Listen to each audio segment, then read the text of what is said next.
এখন যে বিষয়টা কথা বলবো এটা হচ্ছে পুরা পৃথিবীতে, পুরা দুনিয়াতে, পুরা পৃথিবীতে সবচেয়ে বড় গাদ্দার কারা, সবচেয়ে বড় বেঈমান, সবচেয়ে বড় প্রতারক কারা, তা তারা কোন ব্যক্তিরা, ওই ব্যক্তিদেরকে নিয়ে কথা বলবো। আমরা বিষয়ে জেনে থাকা দরকার। আর যদি এই দোষে আমরা কেউ জড়িত থাকি তাহলে আমরা পুরা পৃথিবীতে, একটা তো আছে শুধু সমাজ, এলাকা, মহল্লা, দেশ না, এটা হচ্ছে যে পুরা পৃথিবীতে সবচেয়ে নিকৃষ্টদের কাতার। এবং কোরআন সুন্নাহর মধ্যেও তারা সবচেয়ে নিকৃষ্ট এবং তাদের শাস্তি আল্লাহ তাআলা এত ভয়ঙ্কর শাস্তির কথা বলেছে, তাদের কখনো ক্ষমার কথা আমি শুনি নাই, কিন্তু এত ভয়ঙ্কর শাস্তির কথা বলেছে যেই শাস্তি দুনিয়াতে আর কোনো গুনাহগারদেরকে এবং কোনো ব্যক্তিদেরকে আল্লাহ তাআলা এই শাস্তির কথা কোথাও বলেছে আমার জানা নেই। নিকৃষ্টদের কথার পরে 1 নম্বরে হালাল স্বামীকে মেয়েরা খুন করে ফেলে, 2 নম্বরে দেখা গেছে যে কারণে সন্তানাদিদেরকে ছাইরা দেয়, 3 নম্বরে পরকীয়ার কারণে এমনকি সন্তানাদিদেরকে খুন করে, 4 নম্বরে বাইকে যাওয়ার কারণে সারা জীবন মৃত্যুর আগ পর্যন্ত জিনা করে। কারণ আলেমুল আমাদের যদি বাইকে চলে যায় তাহলে যে স্বামীর সাথে সংসার করবে সেটা জিনা হবে। তারপরে হচ্ছে যে পৃথিবীর সবচেয়ে ভালোবাসা হচ্ছে মায়ের ভালোবাসা, এই ভালোবাসা তারা পরকীয়ার কারণে কি করে, সন্তানাদিকে ছেড়ে চলে যায়, খুন করে চলে যায়। এত তো ভয়ঙ্কর কাজগুলো করি।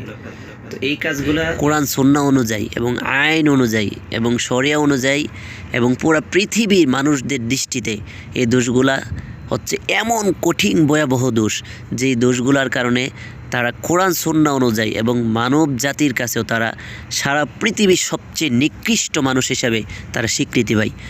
তারা কারা এবং এই দোষগুলা মানুষ ইদানিং অহরহ করতেছে, এবং এই দোষগুলার কারণে তারা যা পুরো পৃথিবীতে শুধু এলাকা, মহল্লা, গ্রাম এবং ফ্যামিলিতে সে নিকৃষ্ট না, তারা পুরো পৃথিবীতে নিকৃষ্টদের কাতারে পড়তেছে। তো তাদেরকে নিয়ে কিছু কথা বলবো, তারা কারা, এই ব্যক্তিরা কারা, আর এই দোষগুলো ইদানিং অনেক করতেছে মানুষ এবং অহরহ করতেছে। বিয়ের পর পরকীয়া করে, বিয়ের পর পরকীয়া করে। দেখেন, বিয়ের পর যারা স্বামীর গড় থাকার পরেও অন্য ছেলের সাথে পরকীয়া করে, তারা কত ভয়াবহ, তাদের গুনাহ কত ভয়াবহ চিন্তা করেন। দেখেন তারা কত বড় বেঈমান, কত বড় গাদ্দার, কত বড় কুলাঙ্গার হইলে যে বিয়ের পরও দেখবেন অনেক ছেলেমেয়েরা, অনেক ছেলেমেয়েরা দেখবেন বিয়ের পরেও বিয়ে করছে, ছেলে সন্তান হয়ে গেছে, তারপরেও দেখবেন, বিশেষ করে আমি মেয়েদের কথাটা আগে বলি তারপরে ছেলেদের কথা বলবো। মেয়েদের মধ্যে বেশিরভাগ বর্তমান, আমি কিন্তু কোনো মেয়েদের সম্মান নষ্টর জন্য বলতেছি না, বর্তমানে আমরা অনলাইনে তাকাইলে দেখি এই কাজে, এই নিকৃষ্ট কাজে সবচেয়ে বেশি জড়িত বেশিরভাগ মেয়েরা। তাদের সন্তান আদি থাকার পরেও, তাদের স্বামী থাকার পরেও, তাদের বৈধ স্বামী থাকার পরেও দেখবেন আরেক ছেলের সাথে পরকীয়া জড়িয়ে গেছে। এক পর্যায়ে পরকীয়া করতে করতে এক পর্যায়ে সে তার সংসার ছেড়ে দেয়, স্বামী ছেড়ে দেয়, সন্তানাদিকে রেখে সে চলে যায়। সন্তানরা এখানে কি দোষী ছিল? আজকে দেখেন যে মেয়েটা সন্তানাদি রেখে চলে গেছে, এই সন্তানাদির কি দোষ ছিল? এই সন্তানাদি যখন যেই ছেলে থেকে সে চলে গেল, যে জামাই থেকে সে চলে গেল, এই সন্তানাদিদের কোনো দোষ ছিল না, তারা নিষ্পাপ।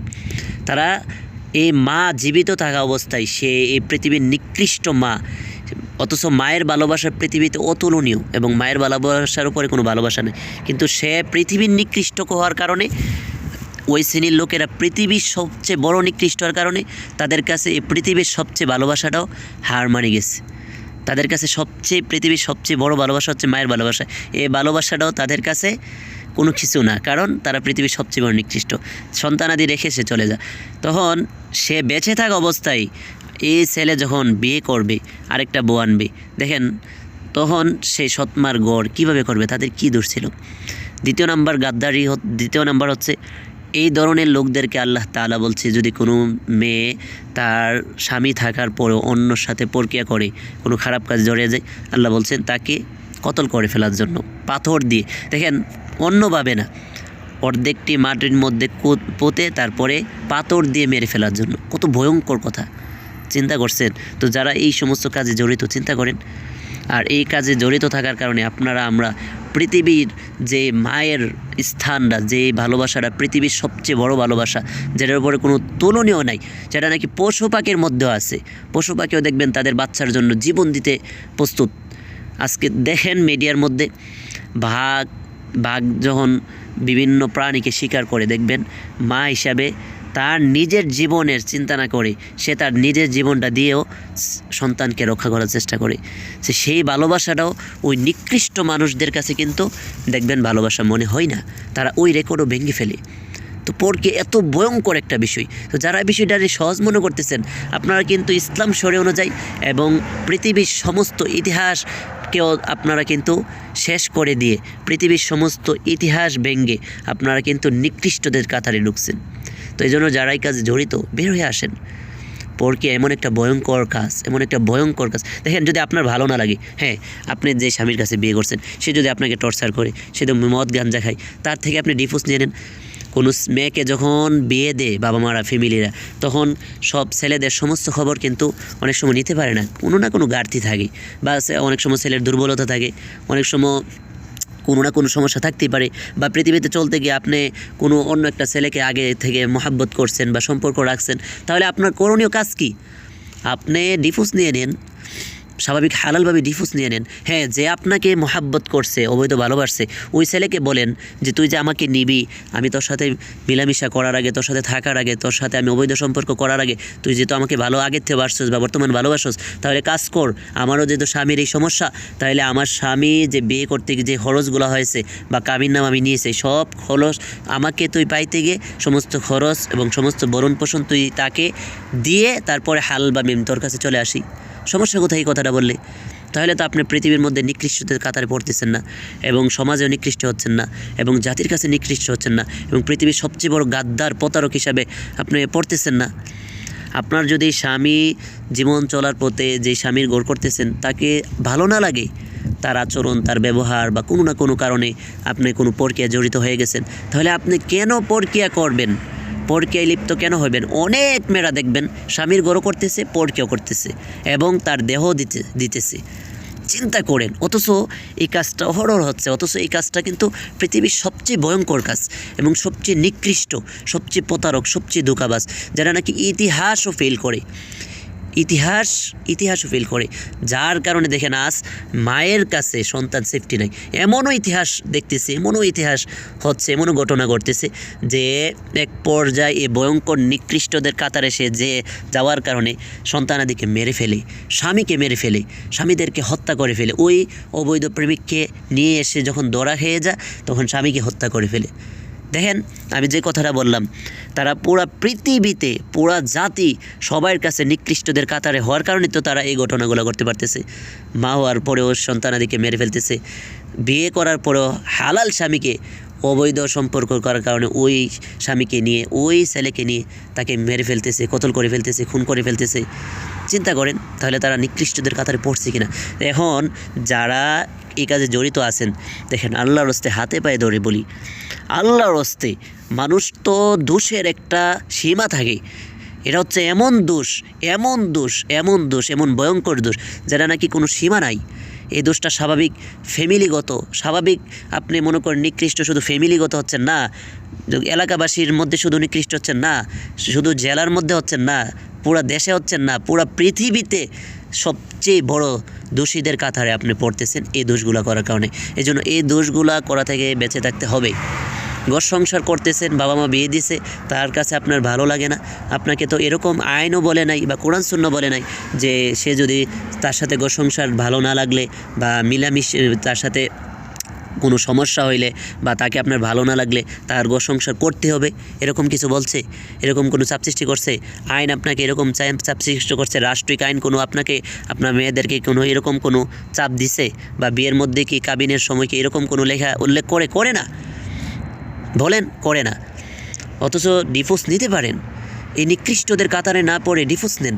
আর আরেকটা বড় হচ্ছে, যদি বিয়ের আগে আপনার কোনো অবৈধ সম্পর্ক, কোনো প্রেমিক থেকে থাকে, তাহলে দয়া করে আপনি স্বামীকে বলে দিন। বিয়ের আগে সে যখন আপনাকে দেখতে আসে, সে আপনাকে এরকম একটা কথা বলে দেন যে দেখেন, আমি অন্য একটা ছেলের সাথে জড়িত আছি, এখন আপনি আমার সম্মান রক্ষা করেন, আপনার জীবনটা আমি রক্ষা করার জন্য আমি আপনাকে পার্সোনাল বলে দিছি, আমি নিকৃষ্টদের কাতারে যাব না, আমি আপনার জীবনটা নষ্ট করব না, আপনি কাজ করেন, অন্য মেয়েকে দেখেন, আর আমি যে আপনাকে বলছি অন্য একটা ছেলের সাথে আমি সম্পর্ক আছি, এটা আমার বাবা মা ফ্যামিলিকে বলবেন না। তখন কি সে বলবে? সে বলবে আমার মেয়ে পছন্দ বলে চলে যাবে।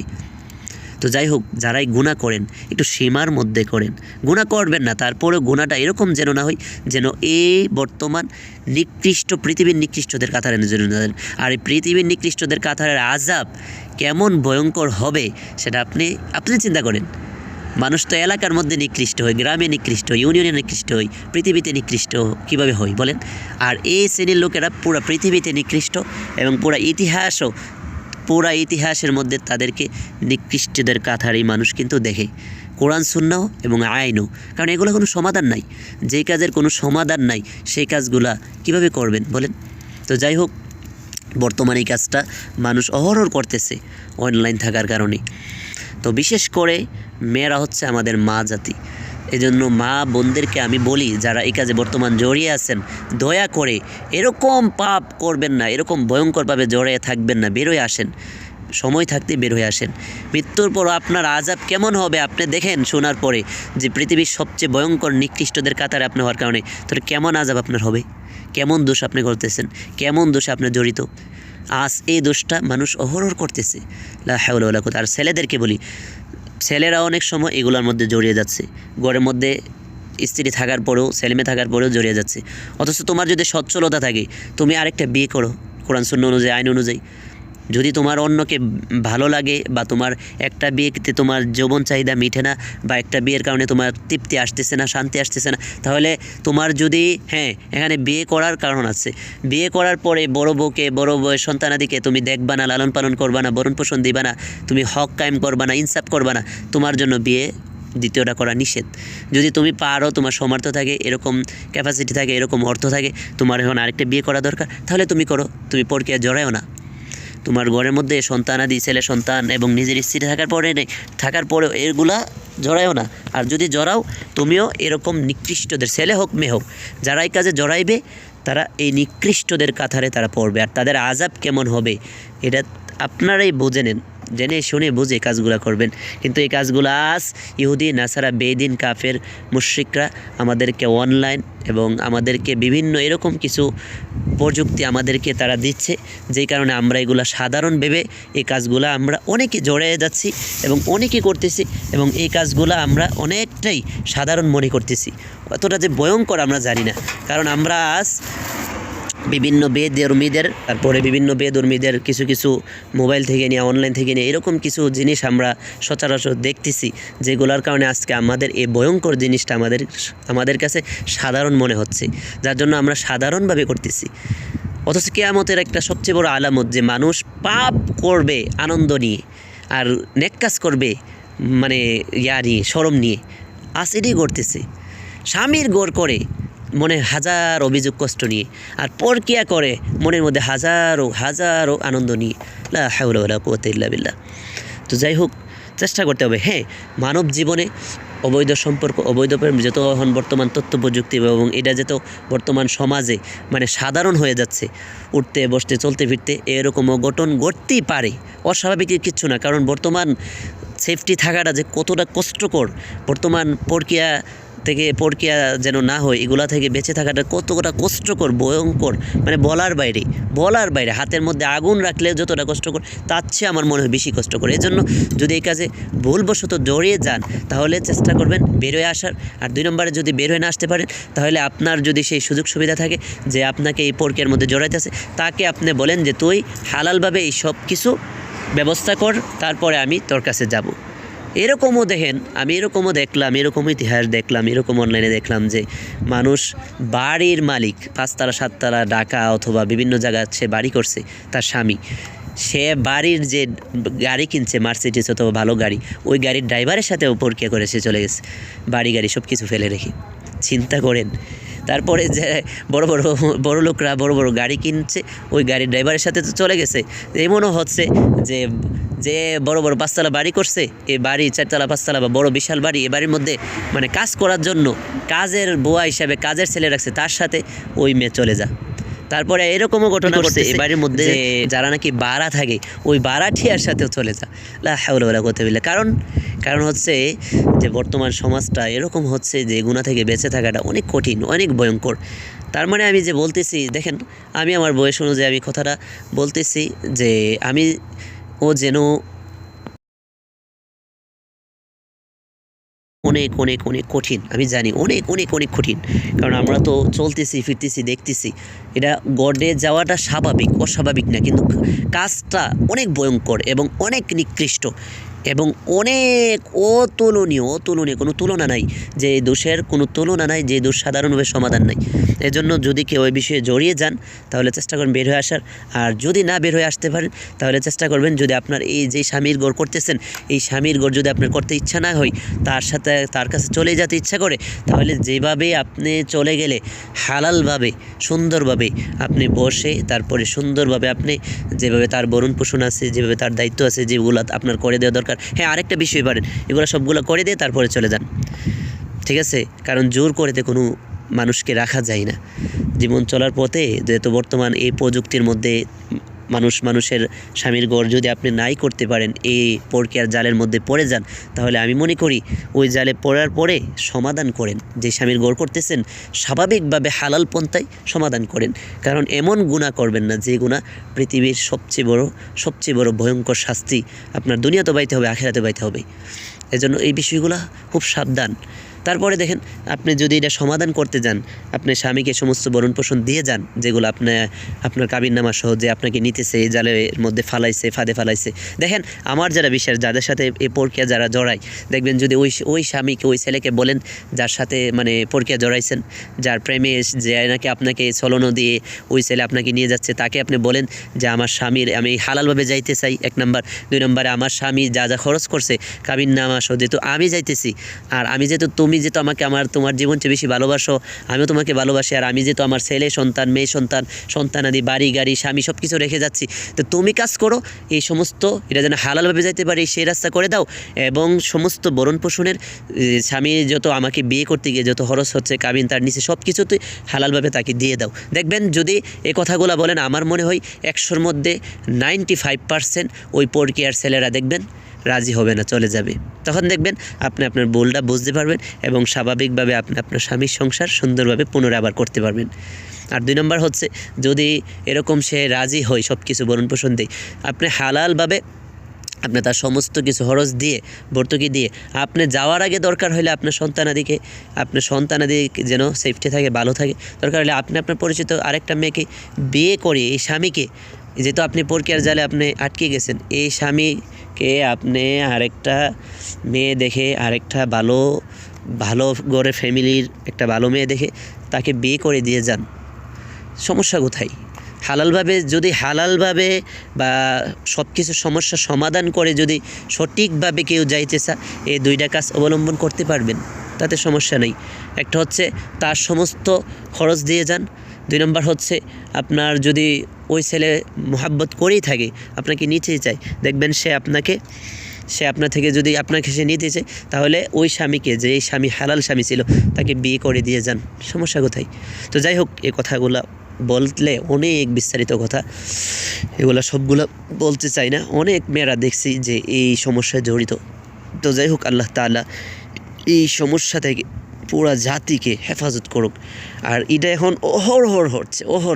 তো এই কথাগুলো বলার আমার উদ্দেশ্য হচ্ছে যে যারা জড়িত আছেন তারা বের হয়ে আসেন। আর যদি বের হইতে না পারেন, যেভাবে আপনি হালালভাবে যাইতে পারেন, যেভাবে আপনি সমস্যাগুলো সমাধান করে যেতে পারেন, পৃথিবীর নিকৃষ্টদের কাতারে পড়বেন না এবং হালালভাবে যেতে পারেন, সেভাবে করেন। অনেক দেখছি আবার বাইজ্ঞা গিয়ে বিয়ে করতেছে, মূলত কিন্তু বাইজ্ঞা ওই স্বামীর ডিভোর্স না নিয়ে, আলেমুলামাদের কথা দেখবেন, আলেমুলামারা বলতেছে, বড় আলেমুলামারা ফতোয়া দিচ্ছে যে ওই স্বামী তালাক না দিয়েছে,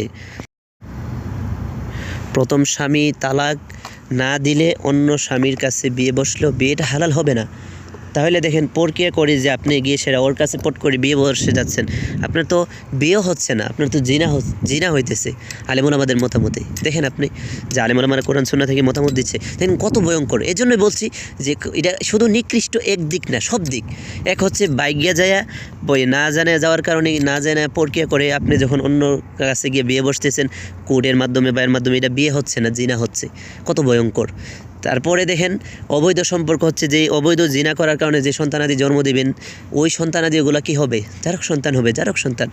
আবার হচ্ছে যে পুরা আপনার সন্তানাদি রেখে যাওয়ার কারণে সে কত বড় গাদ্দারি করলেন, এই সন্তানাদির এগুলো কে করবে, কে ভরণ পোষণ করবে। তারপরে নিজের হালাল স্বামীকে রেখে যে আপনি রেখে চলে যাচ্ছেন, এই গাদ্দারিগুলো করে এত গুনাহ, এত ভয়ঙ্কর গুনাহ আজ এটি কিন্তু অহরহ হচ্ছে। এটা কিন্তু স্বাভাবিক মনে করে মানুষ করতেছে। এই জন্যই বলি এই সমস্যাগুলা সমাধান করার চেষ্টা করবেন।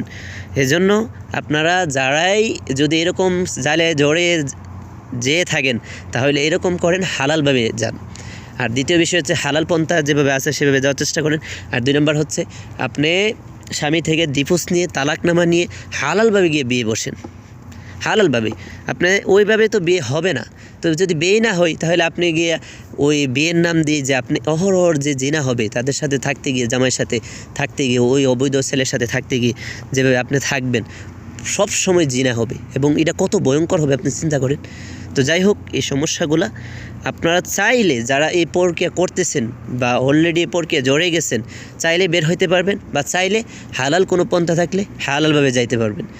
এই কথাগুলোর মূল উদ্দেশ্য হচ্ছে যারা জড়িয়ে আছেন তারা যদি যাওয়ার ইচ্ছা থাকে হালাল কোনো পন্থা থাকলে যান এবং সমাধান করে যান, এবং এমন কোনো কাজ করবেন না যেন নিকৃষ্টদের কাতারে পৃথিবীতে নিকৃষ্ট হয়ে আপনি চলতেছেন এবং মারা গেল পৃথিবীর মধ্যে সবচেয়ে বড় গাদ্দার নিকৃষ্ট হয়ে আপনি মারা গেছেন, তাহলে কত ভয়ঙ্কর হবে আপনার চিন্তা করেন। তো যাই হোক, আল্লাহ তাআলা আমাদের সকলকে সঠিক বুঝ দান করুক এবং সকলকে সঠিকভাবে জীবনযাপন করার তৌফিক দান করুক। এই ধরনের কাজ থেকে আল্লাহ তাআলা সকলকে হেফাজত করুক। যারা জড়িয়ে আছে তাদেরকে আল্লাহ তাআলা বের করে দেখ এবং সমস্ত সমস্যার সমাধান করে দেখ। আল্লাহ তাআলা সকলকে সহজ করে দেখ, আর এই সমস্ত কঠিন মুসিবত থেকে আল্লাহ তাআলা সকলকে হেফাজত করুক।